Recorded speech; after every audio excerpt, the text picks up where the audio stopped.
Hello and नमस्कार everyone, मेरा नाम डॉक्टर महिमा है। मैं होम्योपैथी कंसल्टिंग फिजिशियन हूँ भारत होम्योपैथी में। आज का हमारा टॉपिक है कि आपको जो खांसी हो रही है, जो आपको तकलीफ हो रही है क्रॉनिक कफ की, वो आपको एलर्जी है या फिर अस्थमा की वजह से। तो हमें बेसिकली सबसे पहले तो जानना होता है कि एलर्जी क्या होती है और अस्थमा क्या होता है। सो एलर्जी होती है कि अगर आप किसी चीज़ के कांटेक्ट में आते हो, जैसे कि किसी मेटल के कांटेक्ट में आ गए, डस्ट के कांटेक्ट में, पॉल्यूशन के कांटेक्ट में, या फिर हाउस माइट के कांटेक्ट में, आपकी बॉडी सेंसिटिव हो जाती है और आपको कुछ सिम्टम देने लगती है। एलर्जी बहुत तरह की होती है। आपको खांसी भी आ सकती है, जिसको हम बोलते हैं एलर्जिक ब्रोंकाइटिस हो गया।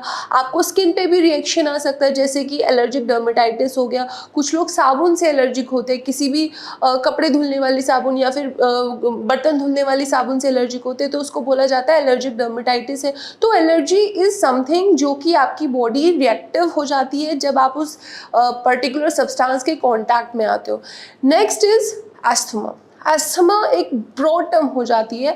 अस्थमा एक ऐसी बीमारी है जो सिर्फ और सिर्फ आपके लंग्स में होगी, आपके रेस्पिरेटरी ट्रैक्ट में होगी, और अस्थमा जेनेटिकल भी हो सकती है। मतलब अगर आपके पेरेंट्स को है, अगर आपकी फैमिली हिस्ट्री में अस्थमा किसी को था, तो देयर आर द चांसेस कि आपकी बॉडी में आपको रेस्पिरेटरी अस्थमा होने के चांसेस बढ़ जाते हैं। तो ये पॉइंट सबसे बड़ा पॉइंट होता है कि हमारे जीन्स टू जीन्स ट्रैवल होती है अस्थमा की बीमारी।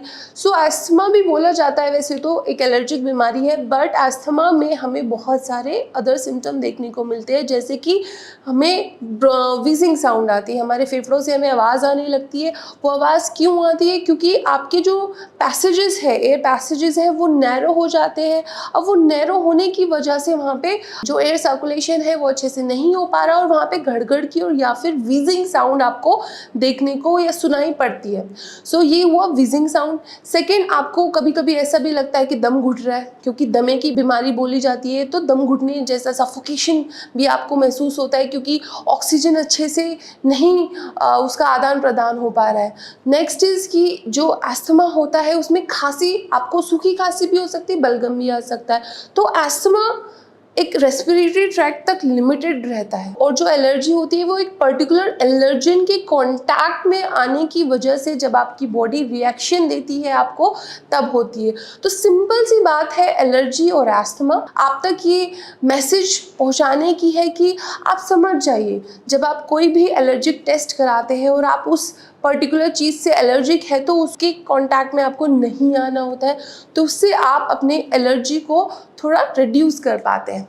सो जितने भी लोग कंफ्यूज्ड थे एलर्जी में और अस्थमा में, सो आई होप ये वीडियो देखने के बाद उनकी जो कंफ्यूजन है वो क्लियर हो गई होगी कि अस्थमा क्या होता है और एलर्जी क्या होती है।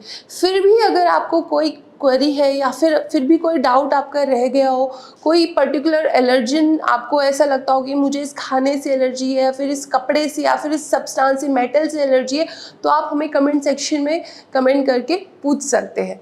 Thank you.